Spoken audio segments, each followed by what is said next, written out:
Hello hello hello hello hello hello hello hello बच्चों। तो आज मैं आपके लिए लेकर आया हूँ क्लास 10th का फिजिक्स सब्जेक्ट का चैप्टर लाइट का टॉपिक। और इस लाइट के टॉपिक में आज जो हम बातें करने वाले हैं आपसे, वो बातें करने वाले हैं जो चैप्टर है आपका, चैप्टर का नाम है लाइट। लाइट चैप्टर की बातें करेंगे। लाइट लाइट लाइट लाइट आपने देखा होगा, हर जगह पे लाइट, बिना लाइट का तो कुछ हो ही नहीं सकता। और उस लाइट चैप्टर का एक छोटा सा टॉपिक, जिस टॉपिक का नाम है प्लेन मिरर। तो आज जितने भी इंपॉर्टेंट टॉपिक है प्लेन मिरर का, हम सारे के सारे आपसे डिस्कस करेंगे। आप पहचान रहे हो ना इस शख्स को? जरा गौर से देखो, जिनके चेहरे के ऊपर लिख दिया गया प्लेन मिरर। ये वही इंसान है जो आपको पढ़ा रहा है। तो चलते हैं टॉपिक के पास और प्लेन मिरर के सारे टॉपिक को कवर करते हैं।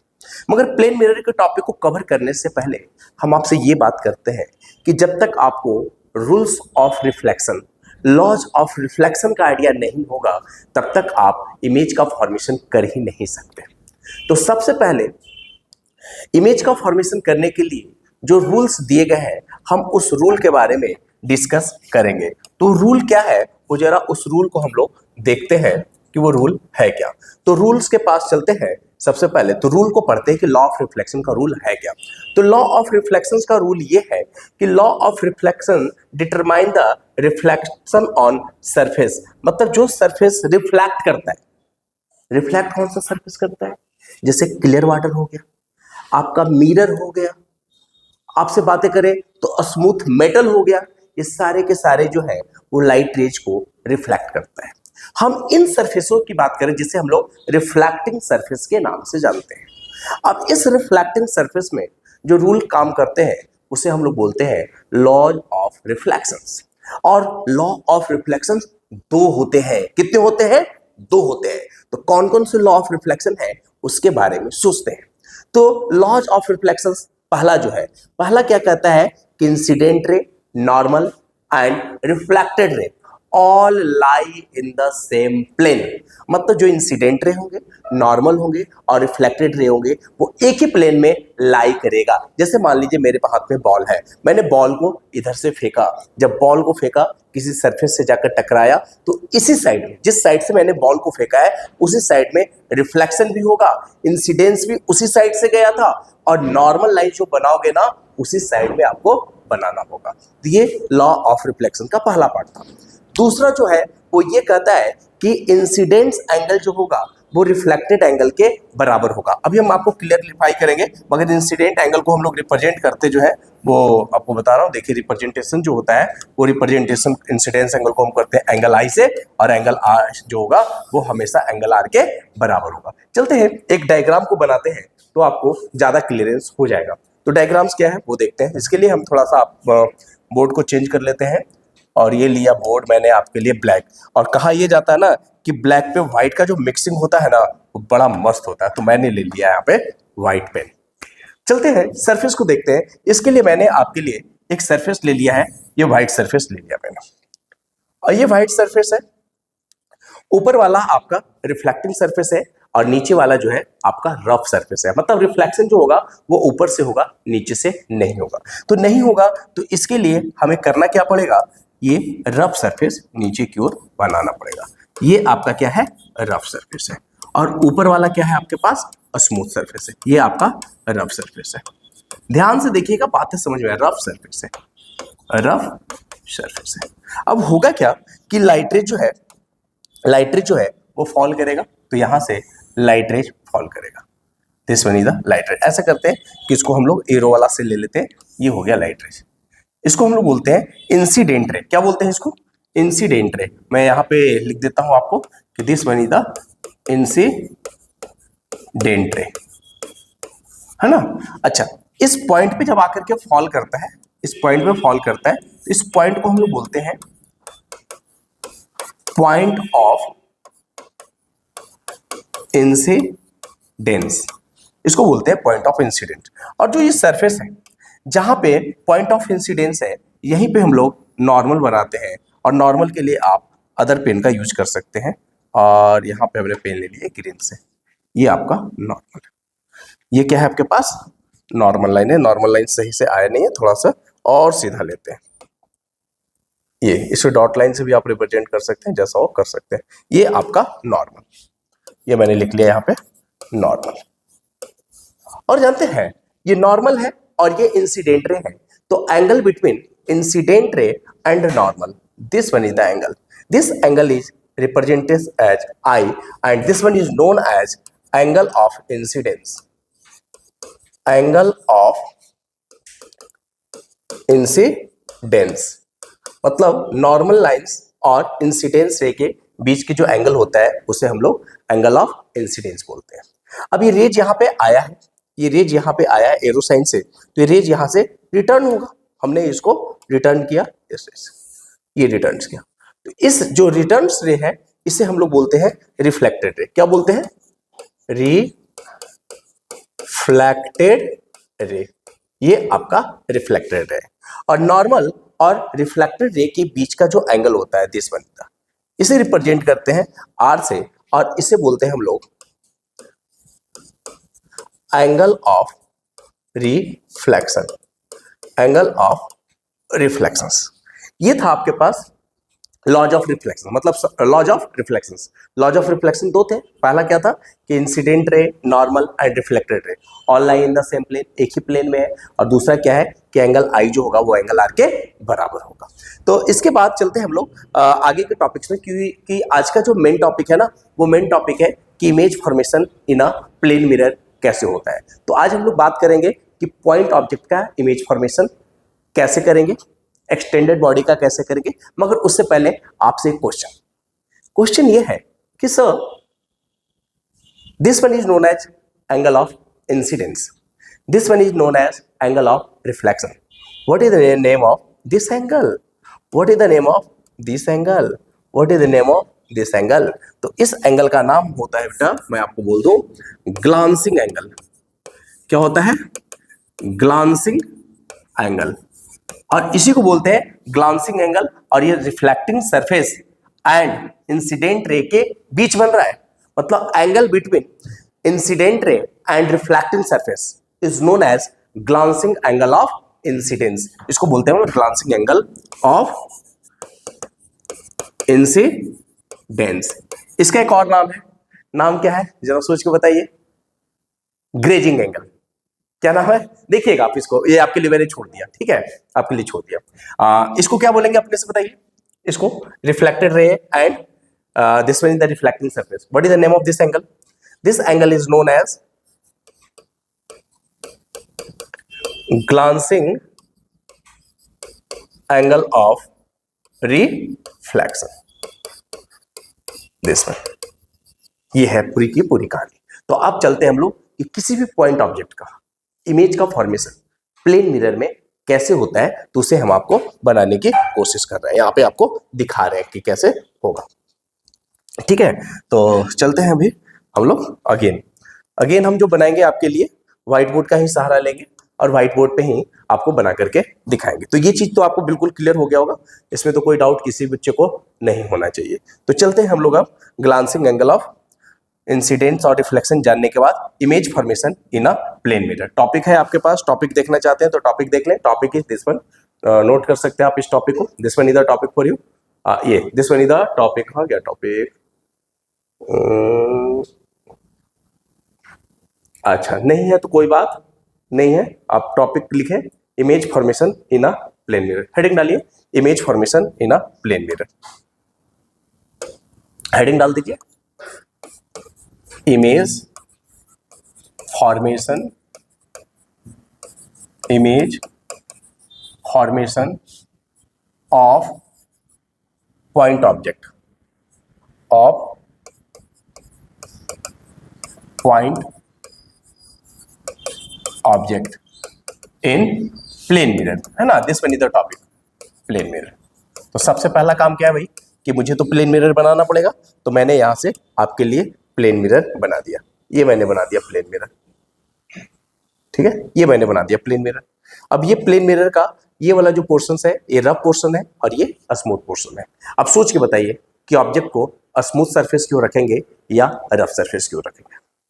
हमेशा स्मूथ सरफेस क्यों रखना है? Because reflection takes place from a smooth side, rough side से रिफ्लेक्शन नहीं होंगे। तो ऑब्जेक्ट को किधर रखेंगे? इस साइड में रखेंगे। अच्छा, किसका इमेज बना रहे हैं हम लोग?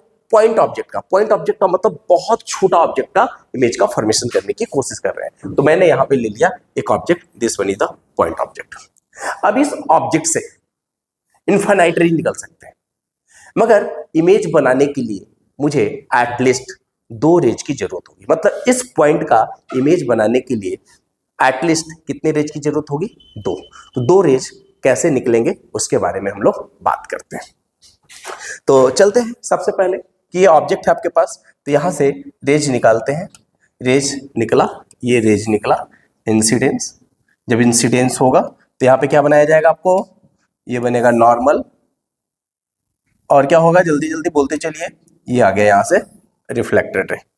इसको ग्रीन से ही ले लेते हैं, ग्रीन से ना लेकर के कौन सा, यही पेन से लेते हैं जो ऊपर का था। ये हो गया रिफ्लेक्टेड रे। रिप्रेजेंट कर लेते हैं, ये एंगल आई है और ये एंगल आर है। ये आपका रिफ्लेक्टेड रे है। अच्छा, इमेज बनाने के लिए दो रेज की जरूरत है, तो यहाँ पे तो एक ही रेज आया है अभी अपने पास, दूसरा रेज और लाना होगा। तो दूसरा रेज को आप दो तरीके से ला सकते हैं। या तो कहीं पे भी इस सरफेस पे ऑब्लिकली फॉल करवा सकते हैं, या तो परपेंडिकुलरली फॉल करवा सकते हैं। तो जब हम परपेंडिकुलरली फॉल करवाते हैं तो ध्यान से देखिए, मान लीजिए कि यहां से मैंने इसको परपेंडिकुलरली फॉल करवा दिया। जब परपेंडिकुलर फॉल करवाएंगे, परपेंडिकुलर बोले तो नॉर्मली, नॉर्मली बोले तो 90 डिग्री पे, और 90 डिग्री पे फॉल करवाएंगे तो जो नॉर्मल बनेगा उसी लाइन पे बनेगा। मतलब कहने का अर्थ क्या हुआ कि ये जो रेज जो है इसी पे क्या बनेगा आपका? ये नॉर्मल लाइन बनेगा। और एंगल आई जो होगा वो कितना होगा? यहाँ पे 0 डिग्री होगा, बिकॉज इंसिडेंट रे और नॉर्मल दोनों एक ही लाइन पे है, और दोनों एक ही लाइन पे है तो उनके बीच का एंगल कितना होगा? 0। और लॉ ऑफ रिफ्लेक्शंस को फॉलो करने के लिए रिफ्लेक्टेड रे भी उसी लाइन पे फॉल करेगा। तो ये रहा आपके लिए रिफ्लेक्टेड रे, ये दिस वन। कभी कभी क्वेश्चन आता है कि इंसिडेंस रे को नॉर्मली फॉल करवाएंगे तो क्या होगा? कुछ नहीं होगा यार, रिफ्लेक्टेड रे रिटर्न हो जाएगा सेम पाथ से, खत्म बात। क्यों भाई? क्योंकि लॉ ऑफ रिफ्लेक्शन को फॉलो करता है सर। लॉ ऑफ रिफ्लेक्शन क्या होता है? अभी मैंने बताया, एंगल आई जो होता है एंगल आर के बराबर होता है, इसलिए टेंशन नहीं ले, ये रिफ्लेक्टेड रे हो गया। अब कहा यह जाता है ना कि इमेज का फॉर्मेशन करने के लिए रिफ्लेक्टेड रे या तो सेल्फ मीट कर जाए, या तो आप उसे मिलवाए, अपीयर टू मीट हो जाए। तो देखिए आप गौर से कि ये रिफ्लेक्टेड रे इधर की ओर जा रहा है। इसको आगे तक बढ़ाएंगे, आगे तक बढ़ाएंगे, लेट जूम करके आगे तक बढ़ाएंगे तो इधर जाएगा, और ये वाला इधर जाएगा। तो इधर कितना भी बढ़ा दो ये आगे जाकर मिलने वाले नहीं है, और इमेज जब तक रेज मिलेंगे नहीं तब तक इमेज का फॉर्मेशन नहीं होगा। तो इसके इमेज का फॉर्मेशन करने के लिए हमें करना क्या पड़ता है कि इस रेज को पीछे की ओर प्रोड्यूस करना पड़ता है, और वो हम लोग करते हैं डॉट लाइन से। किस लाइन से करते हैं? डॉट लाइन से। तो डॉट लाइन को मैंने यहां से व्हाइट से रिप्रेजेंट कर दिया ऐसे, इस तरीके से। मतलब ये रेज जो है लगता है कि कहीं दूर पीछे से आ रहा है, और ये वाला रेज भी है कहीं दूर पीछे से आ रहा है ऐसे। और जिस जगह पे ये जाकर के पॉइंट कट करेगा, इंटरसेक्ट करेगा, जैसे मान लीजिए कि इस पॉइंट पे जाकर के इसने, ये क्या हुआ आपका? इंटरसेक्ट हो गया। ये देखिए, ये आपको इस पॉइंट पे जाकर के यहाँ पे इंटरसेक्ट हो गया। तो जिस पॉइंट पे जाकर के इंटरसेक्ट होगा ना, इमेज का फॉर्मेशन वहीं पे होगा। मतलब इमेज कहां पे बनेगा? यहां पे इमेज बनेगा, this one is the image, और this one is the object. मतलब इस ऑब्जेक्ट का इमेज यहां पे बनेगा। अच्छा, एक बात और बता दें आपको कि ये आपका मिरर है और ये आपका ऑब्जेक्ट रखा हुआ है। तो मिरर से ऑब्जेक्ट का जो डिस्टेंस होता है उसे हम लोग ऑब्जेक्ट डिस्टेंस बोलते हैं, और उसका रिप्रेजेंटेशन जो करते हैं वो यू से करते हैं। यू इज ऑब्जेक्ट डिस्टेंस, एकदम ब्रेन में आपको याद हो जाना चाहिए, ऑब्जेक्ट डिस्टेंस, ऑब्जेक्ट डिस्टेंस। और मिरर से इमेज की जो दूरी होती है, this one is the mirror and this one is the image, इनका जो डिस्टेंस होता है इसको बोलते हैं हम लोग इमेज डिस्टेंस, इमेज डिस्टेंस। और इमेज डिस्टेंस को रिप्रेजेंट करते हैं हम किससे? वी से रिप्रेजेंट करते हैं। आई होप कि इस पॉइंट ऑब्जेक्ट का इमेज फॉर्मेशन करना आपको समझ में आ गया होगा। चलते हैं इसी टॉपिक का हम लोग इमेज फॉर्मेशन करते हैं एक्सटेंडेड बॉडी को लेकर के। एक्सटेंडेड बॉडी बोले तो कोई बड़ा बॉडी ले लेते हैं, ये तो पॉइंट ऑब्जेक्ट था ना, तो बड़ा बॉडी ले लेते हैं। तो बड़ा बॉडी का इमेज का फॉर्मेशन कैसे होगा उसको हम लोग देखते हैं। तो चलो इसी पे बनाते हैं। अगेन हमने क्या लिया आपके लिए, अगेन हमने लिया ये मिरर। देखिए एक्सटेंडेड बॉडी का इमेज बनाएंगे, ये ले लिया मैंने मिरर, और इस बार ये ले लिया मैंने extended body. This one is the extended body, ये आपका एक्सटेंडेड बॉडी है। अब इस ऑब्जेक्ट का इमेज मुझे बनाना है। तो देखिए इमेज बनाने के लिए कैसे काम करते हैं, थोड़ा ध्यान से सोचिएगा। इस ऑब्जेक्ट से सबसे पहले कितने रेज निकल सकते हैं, इनफाइनाइट रेज निकल सकते हैं। अब यहां से इनफाइनाइट रेज यदि हम लोग इधर की ओर लाएंगे तो पूरा पिक्चर ना कचड़ा हो जाएगा। तो करते क्या है, इसके लिए थोड़ा सा लगाते हैं दिमाग। दिमाग क्या लगाएंगे कि ऊपर टॉप के एक पॉइंट, ये पॉइंट हो गया टॉप वाला और ये पॉइंट हो गया बॉटम वाला, मतलब इस यहां इसको हमने पॉइंट ऑब्जेक्ट मान लिया और इसको भी मैंने क्या मान लिया, पॉइंट ऑब्जेक्ट मान लिया, और इस पॉइंट का और इस पॉइंट का इमेज बनाना चालू करेंगे। तो सबसे पहले हम इस पॉइंट का इमेज बनाएंगे, इस पॉइंट का इमेज बनाएंगे। तो अभी हमने सिखाया था कि इस पॉइंट का इमेज बनाते कैसे हैं। तो क्या करें जल्दी से बताइए, वही वाला रूल्स कि सबसे पहले आप क्या करते हैं सर, इसको इंसिडेंस फॉल करवा दीजिए। इंसिडेंस फॉल करवाने के बाद क्या बनाना पड़ेगा आपको, जल्दी बता दीजिए सर। ये नॉर्मल बना दीजिए, नॉर्मल बना दिया। नॉर्मल बनाने के बाद क्या करना पड़ेगा आपको, चलिए नॉर्मल सही से नहीं बना, थोड़ा सा और क्लियर करते हैं नॉर्मल को। ये बना दिया नॉर्मल। फिर क्या करते हैं, जल्दी जल्दी बोलते चलिए, हाथ से यूज भी करते चलिए, काम करते चलिए। ये लीजिए, ये बन गया, ये बन गया आपके पास, ये बन गया रिफ्लेक्टर रे। यस और नो, क्लियर हो रहा है बातें। ये हो गया रिफ्लेक्टर रे, यस ये हो गया रिफ्लेक्टर रे।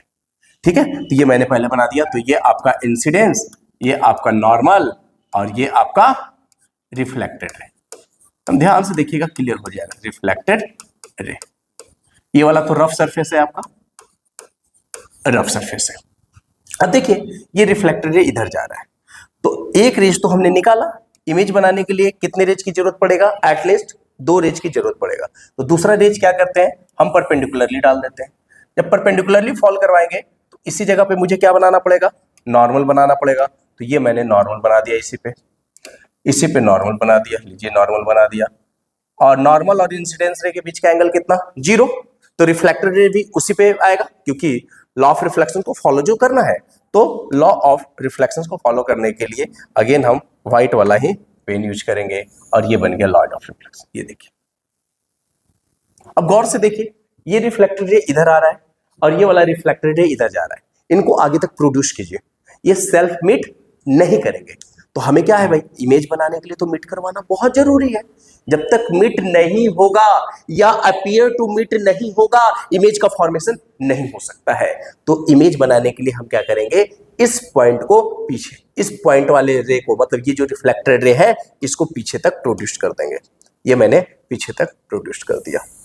ये जहां भी जाए मुझे उससे कोई लेना देना नहीं है, सीधा मैंने रिफ्लेक्ट कर दिया और इस रेज को भी पीछे की ओर प्रोड्यूस कर दिया, सीधा किसी पॉइंट पे आकर के मीट करके, आई डोंट हैव, मीट कर गया, खत्म बात। मतलब इस पॉइंट का इमेज यहां पे बन गया। दूसरा चलते हैं, जैसे हमारा बॉडी है, इसका इमेज बनाना है तो एक टॉप पॉइंट से बना लेंगे और एक बॉटम पॉइंट से बना लेंगे, और हमारा बॉडी है तो इसको एक सीधा लाइन खींच देंगे, इमेज का फॉर्मेशन हो जाएगा। तो सेम तरीके से अब इसे हम पॉइंट मानेंगे, इसको पॉइंट मानेंगे, इस वाले पोर्शंस को, और इसका इमेज बनाना चालू करेंगे। तो यहां से इंसिडेंस रे को निकालते हैं। ये इंसिडेंस आया, ठीक है। अब इंसिडेंस आया तो क्या बनेगा, जल्दी बोलिए, याद हो जाना चाहिए आपको भाई। ये क्या है आपका, क्या है आपका, बोलो, नॉर्मल। क्या है आपका, नॉर्मल। और ये वाला क्या है लाइन आपके पास, अगेन रिफ्लेक्टेड रे। ये बन गया रिफ्लेक्टेड रे, ये रिफ्लेक्टेड रे। लिखना चाहें तो ये एंगल आई और ये एंगल आर, ये हो गया इंसिडेंट रे, ये हो गया नॉर्मल और ये हो गया रिफ्लेक्टेड रे।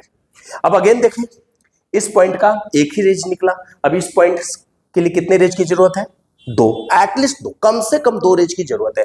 तो दूसरा रेज क्या करते हैं हम लोग, सीधा निकाल देते हैं, सीधा निकाल देते हैं। मैंने दूसरा रेज सीधा निकाल दिया, ये लिया सीधा, तो ये बन गया इंसिडेंस। अब ये इंसिडेंस बना है तो नॉर्मल भी इसी पे होगा, तो नॉर्मल के लिए अगेन मैंने ग्रीन ले लिया, ये ले लिया नॉर्मल, और रिफ्लेक्टेड रे के लिए अगेन इसी बात पे इसको रिटर्न कर दिया। अब गौर से देखिए, ये रेज इधर आ रहा है, ये रेज इधर आ रहा है, कभी भी मीट करेगा क्या, कभी भी मीट नहीं करेगा। तो हम क्या करेंगे कि इसे पीछे तक प्रोड्यूस करेंगे, इसे पीछे तक प्रोड्यूस करेंगे। ये हमने प्रोड्यूस कर दिया, प्रोड्यूस कर दिया। इस रेज को भी पीछे तक प्रोड्यूस कर देंगे, इसे हमने प्रोड्यूस्ड कर दिया। आप क्या देखोगे कि जो आपने रिफ्लेक्टर रे को प्रोड्यूस्ड किया है वो किसी न किसी पॉइंट पे जाकर के कट कर जाएगा, और जिस पॉइंट पे कट करेगा इस पॉइंट का इमेज यहीं पे बनेगा। मतलब इस पॉइंट का इमेज जो है ये जो पॉइंट है इस पॉइंट का इमेज यहाँ पे बना, इस पॉइंट का इमेज यहाँ पे बना, और उसके बाद क्या करेंगे कि आराम से येलो ले लेते हैं, नहीं ये ले लेते हैं, आराम से क्या करेंगे कि यहां से एक परपेंडिकुलर लाइन ड्रॉ कर देंगे, इस तरीके से सीधा लाइन खींच देंगे। ये जो सीधा लाइन होगा ना यही इमेज का फॉर्मेशन होगा, मतलब ये इमेज आपका बनेगा। अब इसकी खासियत क्या होगा ये ध्यान से देखिए, ये हो गया ऑब्जेक्ट डिस्टेंस, मतलब इसको यू से रिप्रेजेंट करते हैं, तो ये हो गया इमेज डिस्टेंस, इसको भी से रिप्रेजेंट करते हैं। और इस लाइन पे इसे हम लोग बोलते हैं एचओ से रिप्रेजेंट करते हैं, क्या बोलते हैं इसको, हाइट ऑफ, जल्दी पता है, हाइट ऑफ ऑब्जेक्ट। और ये क्या हो गया, हाइट ऑफ इमेज, इमेज का हाइट को हाइट ऑफ इमेज और ऑब्जेक्ट की हाइट को हाइट ऑफ ऑब्जेक्ट रिप्रेजेंट कर दिया। तो ये था आपके पास प्लेन मिरर से इमेज का फॉर्मेशन करना। एक और बात है, ये तो आपके लिए मैंने ऐसा बॉडी रखा, ध्यान से देखिएगा बातों को क्लियर हो जाएगा। ये ऐसा बॉडी रखा तो इमेज तो भाई ऐसा ही बना। यदि ऐसा बॉडी होता, इस तरीके से बॉडी होता, ध्यान से देखिएगा, ऐसा बॉडी होता, पता है इमेज कैसा बनता, इमेज ऐसा बनता, मतलब टॉप और बॉटम के साथ चेंजिंग नहीं होगा, मगर उसका जो लेफ्ट पोर्शन है ना वो राइट हो जाएगा और राइट वाला पोर्शन लेफ्ट हो जाएगा। कभी आप मिरर में देखना, मिरर में आप अपना राइट हैंड को ऐसे करना, उधर से भी आपको ऐसे करके इस हाथ से दिखाई पड़ेगा, मतलब आपका राइट हैंड उसमें लेफ्ट दिखेगा और लेफ्ट हैंड उसका राइट दिखेगा। इसको हम लोग बोलते हैं लैटरल इन्वर्जन। क्या बोलते हैं, लैटरल इन्वर्जन। तो चलते हैं प्लेन मिरर के कैरेक्टरिस्टिक्स को देखने कि इमेज का फॉर्मेशन कैसा होता है। तो इसके लिए मैंने आपको पहले से ही बना करके लाया है, सारे कैरेक्टरिस्टिक्स को देख लेते हैं। तो चलते हैं इमेज फॉर्मेशन की कैरेक्टरिस्टिक्स को देखने। तो देखिए प्लेन मिरर में इमेज फॉर्मेशन कैसे होते हैं, कौन कौन से कैरेक्टरिस्टिक्स है उसके बारे में बात करते हैं।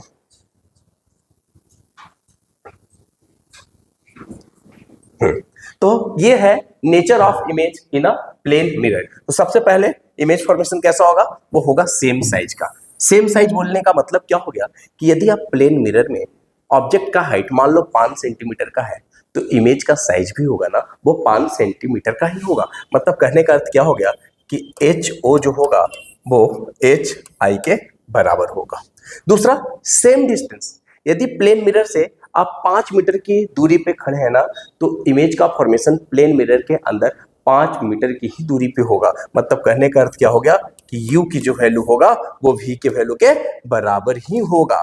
तीसरा, इरेक्ट, इरेक्ट का मतलब होता है सीधा, मतलब टॉप और बॉटम के साथ कोई चेंजिंग नहीं होगा। जैसे मैं अपने चेहरे को प्लेन मिरर में देखता हूं ऐसे, तो मेरा चेहरा ऐसे ही दिखाई पड़ेगा, ऐसे नहीं होगा कि टोपी नीचे और पैर मेरा ऊपर हो जाए, ऐसा कभी भी नहीं होगा। टॉप और बॉटम के साथ कोई चेंजिंग नहीं होगा, ठीक है। तो उसे हम लोग बोलते हैं इरेक्ट, मतलब इसको हम लोग लिख देते हैं आपके लिए खड़ा, खड़ी, हिंदी में खड़ी। लो मेरी हिंदी राइटिंग थोड़ी खराब है यार, खड़ी है ना, खड़ी पिक्चर बनेगी, सीधी पिक्चर बनेगी, सीधी सीधी, लो सीधी। अब इसको मत बोलना कि सर सीधी हर्षिकार होगा या दुर्दिकार होगा, या आप देख लेना हिंदी वाले सर से आप पूछ लेना, ठीक है। चलो उसके बाद वर्चुअल, वर्चुअल का मतलब होता है काल्पनिक इमेज, क्योंकि रिफ्लेक्टेड रे सेल्फ तो नहीं मीट किया ना, उसे आपने मीट करवाया, अपीयर टू मीट हुआ, और जहां पे अपीयर टू मीट होते हैं ना उसे हम लोग बोलते हैं वर्चुअल इमेज। और 99% केस में मैं बता रहा हूं कि जो इरेक्ट इमेज होते हैं ना वो वर्चुअल इमेज होते हैं, 100% नहीं होता। कई ऐसे जगह पे कंडीशंस फिल होगा आपको, दो लेंस, अभी जैसे 12th के पेपर में एक क्वेश्चन आया हुआ था, हाँ उसमें बताया है कि दो लेंस लेकर के यूज किया गया, एक बड़ा लेंस है एक छोटा लेंस है। उस वाले इमेज में कैसा बना है कि रियल बना है मगर वर्चुअल बना है। तो रियल इमेज तो इन्वर्टेड होते हैं और वर्चुअल कैसे होते हैं, इरेक्ट होते हैं। तो भाई 99% केस में वर्चुअल इरेक्ट होते हैं। अगर कोई कहे कि 100% ऐसा होता है, this one is the not possible, है ना। उसके बाद आता है लैटरली इन्वर्टेड। लैटरली इन्वर्टेड का केस मैंने अभी आपको समझाया। उसके बाद और थोड़ी सी बातें हम लोग करेंगे प्लेन मिरर के बारे में। क्या क्या बातें करते हैं, हाँ एक टॉपिक है अपने पास अच्छे अच्छे, मैं आपको बताता हूँ कि प्लेन मिरर के बारे में नेक्स्ट जो बातें मैं आपसे करने वाला हूँ, ये बातें कर रहा हूँ कि इमेज का formation, number of image in a plane mirror. मैं लिख दे रहा हूं, number of image formed in a plane mirror. Plane mirror में कितने नंबर की इमेज फॉर्म्स होंगे? जैसे मान लो दो प्लेन मिरर है और किसी एंगल पे रखा हुआ है। दो प्लेन मिरर है, मान लो कि एक प्लेन मिरर आपका ये है और दूसरा प्लेन मिरर आपका ये है, और मान लो कि ये 90 डिग्री पे रखा हुआ है। कितने डिग्री पे रखा हुआ है? 90 डिग्री पे। यहाँ पे कोई ऑब्जेक्ट है ये। अब बताओ कितना इमेज बनेगा? नंबर ऑफ इमेज बनाना है, कितना इमेज बनेगा? पता है कितना इमेज बनेगा? 3 इमेज बनेंगे। और उसके लिए आप फार्मूला नोट कर लो, फार्मूला सीधा सीधी नोट कर लो, 360 नंबर ऑफ इमेज का upon theta minus 1। This one is the formula of number of image. मतलब दो प्लेन मिरर किसी एंगल पे इंक्लाइन होंगे तो नंबर ऑफ इमेज जो बनेंगे वो कितने बनेंगे? 360 अपॉन थीटा माइनस 1। बताइए यहाँ पे कितना बनेगा? 360। थीटा की वैल्यू कितना? 90, कट गया 4 माइनस 1, कितना हो गया? 3। इस तरह से क्वेश्चन आपसे पूछ सकता है। जैसे बोल देगा कि दो प्लेन मिरर है और वो 60 डिग्री के एंगल पे इंक्लाइंड है। कितने डिग्री के एंगल पे? 60 डिग्री के एंगल पे। तो बताइए जब 60 डिग्री के एंगल पे इंक्लाइंड होगा तो नंबर ऑफ इमेज जो बनेगा वो कितना बनेगा? सोचिए, 360 अपॉन 60 माइनस 1, कट गया 6 माइनस 1, कितना हो गया? 5। तो 5 इमेज का फॉर्मेशन होगा। एक और छोटी सी बात मैं आपको बताना भूल रहा था, मैं उसको भी अभी क्लियर कर देता हूं। एक वर्ड आते हैं रिफ्लेक्टेंस। रिफ्लेक्टेंस, ये छोटी छोटी टॉपिक आपको लाइट चैप्टर में काम आएंगे। तो रिफ्लेक्टेंस क्या होते हैं? Reflected ray, reflected ray upon incident ray into 100। मतलब ये परसेंटेज रेशियो है कि किसकी रिफ्लेक्टेंस सबसे ज्यादा है। यदि आप रिफ्लेक्टेंस निकालेंगे तो कहा यह जाता है कि सिल्वर का रिफ्लेक्टेंस जो है अप्रॉक्स 99% है। अप्रॉक्स 99% होने का मतलब क्या हो गया? That's why silver is the best reflector. Silver क्या है आपका? बेस्ट रिफ्लेक्टर है। मगर आज कल हो क्या? रिफ्लेक्टर सिटी और बेस्ट रिफ्लेक्टर है। मगर आजकल हो क्या रहा है ना कि सिल्वर के जगह पे लोग एल्युमिनियम को यूज कर रहे हैं। क्यों भाई? सर एल्युमिनियम जो है ऑल्सो रिफ्लेक्टर बेस्ट है, also best reflector, best reflector. मगर जब कंपेयर करते हैं ना तो सिल्वर जितना नहीं है। जितना सिल्वर रिफ्लेक्टेंस है, सिल्वर की जितनी वैल्यू रिफ्लेक्टेंस है उतना एल्युमिनियम का नहीं है। मतलब इसको छोटे से, यदि सिल्वर का मान लीजिए कि डबल में जा रहा है तो एल्युमिनियम का थोड़ा सा कम है। मगर आजकल हो क्या रहा है ना कि एल्युमिनियम का यूज लोग कर रहे हैं मिरर के पीछे। पहले क्या करता था? सिल्वर का यूज होता था, उसके बाद फिर क्या होता था? कोटिंग होता था। मगर एल्युमिनियम का यूज इसलिए कर रहे हैं आज ताकि एल्युमिनियम की सबसे पहले तो अमाउंट बहुत ज्यादा है, मतलब बहुत ज्यादा एबंडेंस में मिल रहे हैं, क्वांटिटी बहुत ज्यादा है, और क्वांटिटी ज्यादा होने के कारण उसका रेट जो है सिल्वर के कंपेयर में कम है। तो भाई सिल्वर का तो कॉस्टिंग ज्यादा है और एल्युमिनियम का कॉस्टिंग कम है, और रिफ्लेक्टेंस उसके जब बराबर दे रहा है तो सिल्वर के जगह एल्युमिनियम यूज कर लेते हैं। प्लेन मिरर का यूज कहां होता है? जरा सोच के देखिए, सोच के देखिए। मैं आपको बोल रहा हूं, एक तो पेरिस्कोप में होगा, कोलाइडोस्कोप में होगा। आप अपने घर पे लुकिंग ग्लास देखे होंगे, लुकिंग मिरर, जिसमें आप अपना चेहरा स्कूल जाने से पहले देख करके जाते हैं कि मेरा चेहरा कैसा है। That one is the looking mirror. Barber shop पे दुकानदार के पास बाल कटवाने जाते हैं, अरे मेरे बाल बहुत कम है तभी तो मैं कैप पहन रखा हूं यार। वहां पे जाकर के देखेंगे ना बार्बर शॉप पे, वहां पे भी ना जो मिरर यूज होता है ना, that one is the plane mirror. लड़कियों के लिए ब्यूटी पार्लर कौन सा मिरर यूज होता है भाई? Plane mirror. तो ये थे आपके पास प्लेन मिरर की खासियत। अब हम नेक्स्ट वीडियो जब आएंगे तो आपके पास लेकर आएंगे प्लेन मिरर से बहुत सारे क्वेश्चन। आई होप कि प्लेन मिरर से सारी बात आपको समझ में आया होगा और मैं आपको सारी के सारी बात अच्छे से समझा दिया होगा। यदि आपको कहीं भी किसी भी क्वेश्चन में या किसी भी टॉपिक में दिक्कत आ रहा होगा तो मेरा यूट्यूब चैनल्स भी हैं, और ये यूट्यूब चैनल को आप सब्सक्राइब कर सकते हैं, प्लीज़ सब्सक्राइब कीजिएगा। और ये चाणक्य कोचिंग लाइब्रेरी भी है हमारे पास, और ये इंस्टाग्राम है, इसको आप फॉलो कर सकते हैं, एक अपडेट दे सकते हैं। यहाँ पे मेरा नंबर भी कहीं पे लिखा होगा, यस ये नंबर भी लिखा हुआ है। आप चाहें तो अपने क्वेश्चन को इस नंबर पे व्हाट्सअप कर सकते हैं ताकि आपकी कोई प्रॉब्लम हो हम उसे रिजॉल्व कर दें, उसका वीडियो बना करके आपके पास भेज दें। बिकॉज चाणक्य के चंदन सर की इच्छा, चाणक्य के चंदन सर की इच्छा, हर घर शिक्षा, हर बच्चों की शिक्षा। तो आज का क्लास यहीं पे रहेगा। हाँ, thank you, bye bye bye bye bye bye.